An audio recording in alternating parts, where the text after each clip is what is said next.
Hi guys, Eric here. Just wanted to check in on another fitness challenge progress and share where I am with you, and hopefully you guys are doing well. So since the beginning of the challenge, approximately, about 21 days ago, I did my assessments and I knew that I had an excessive forward lean, and I know that during my overhead squat, my foot turned out, my knee moved in. I know I had some stuff going on through there. Those are the most noticeable compensations. And part of my goal is to improve the movement of my overhead squats, improve my joint movement, my neuromuscular control. So I want to be healthy, and I want to be able to train hard and train long and be able to do it for my foreseeable athletic or fitness career. And I know that cleaning up some of these joint restrictions and movement impairments that I have is going to be important to that. So I've been focusing on this, and I've also had my dorsiflexion and hip movements measured by a physical therapist just to help kind of document where I am and where I've been going forward. So what I've done is every day for twice a day, I've been performing self-myofascial release techniques with different sorts of foam rolling implements and different objects. I've been using the rollers on the bottom of my foot on the plantar fascia along the calf area, trying to access the gastroc, especially the lateral gastroc, and deep into the soleus as well.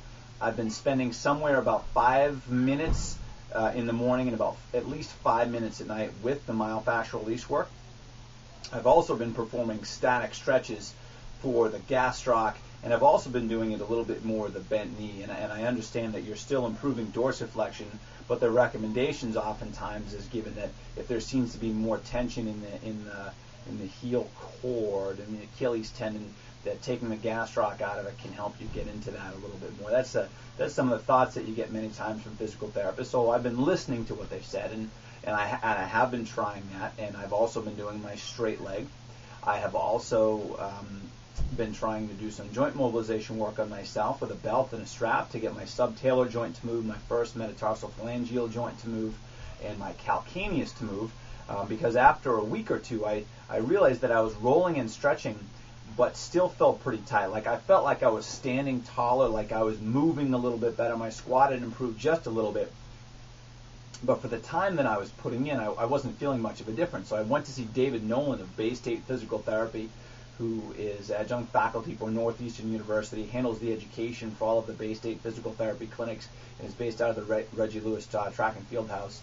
And he does video gait analysis, so I had him perform an assessment on me and do video gait analysis, which I'm hoping to get that from David shortly.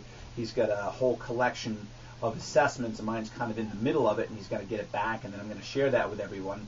And I'll tell you, it was pretty amazing to watch a video assessment. I've watched myself in the mirror, I've had people assess me, but to see myself on video from the posterior view walking, it was the first time I'd ever done it. So I got a lateral view, posterior view, walking slowly, walking briskly, jogging, and then he also had the super slow motion camera too. It was pretty amazing. So he had a few of his students that were performing internship hours with him observe, take me through the assessments, and basically get almost the same measurements as Todd Foreman, my other physical therapist, my compatriot down the hall, had found for me. And what he had shared, David Nolan, was that a lot of what was happening with me were more restrictions in the joint, more joint mobility issues more than anything else. The subtalar joint was not moving like it should.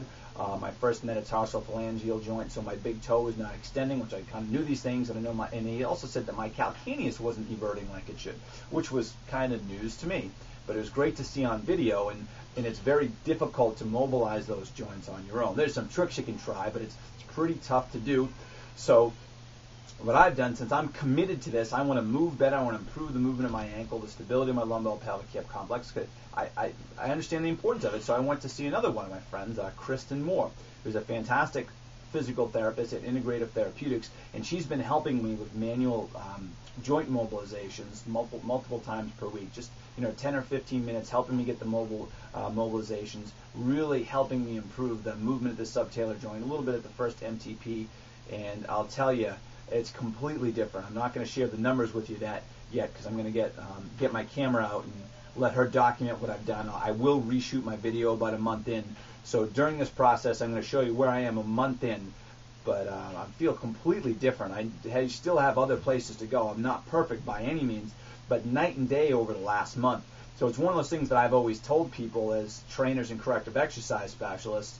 When in doubt, refer out. So if you don't know what to do, then refer to someone who can. Or if you're trying the same thing over and over and you're not getting results, then enlist the help of other people. So I tried all the tricks that I could do for myself for 2 weeks. I noticed minimal changes. I went out and got help. I went to a licensed healthcare practitioner, had my mechanics assess my foot ankle during the gait analysis, and I went to someone who can help mobilize those joints. And I'm telling you, it's a big difference, and I'm enjoying the process. I have a long way to go, but what's good for the teachers, good for the student, or good for the goose and good for the is good for the gander. So I'm always telling that to other people. So I do try to practice what I preach, and I went and got help because what I was doing was not making the changes that I wanted to see. My diet's been a little sloppy, and I haven't gotten the volume of weightlifting in that I would like to meet some of the aesthetic goals or lean body mass changes that I wanted. But I've got another 2 months. My main focus is to improve the movement of my ankles, the quality of my overhead squat, my overall coordination of movement, because that will allow me to train longer and harder for many years to come. So thanks so much for listening and watching. I hope your another fitness challenge goals are going great. And if you have any questions about joint mobility or corrective exercise in relation to any of my videos or what we've talked about, please go ahead and message me below. And don't forget to subscribe so you can get the latest and greatest tidbits that I throw out from corrective exercise, as well as goal setting and other things I love to talk about. Visit ericbeard.com for more of my stuff. And thanks for watching. I hope you're having a great day.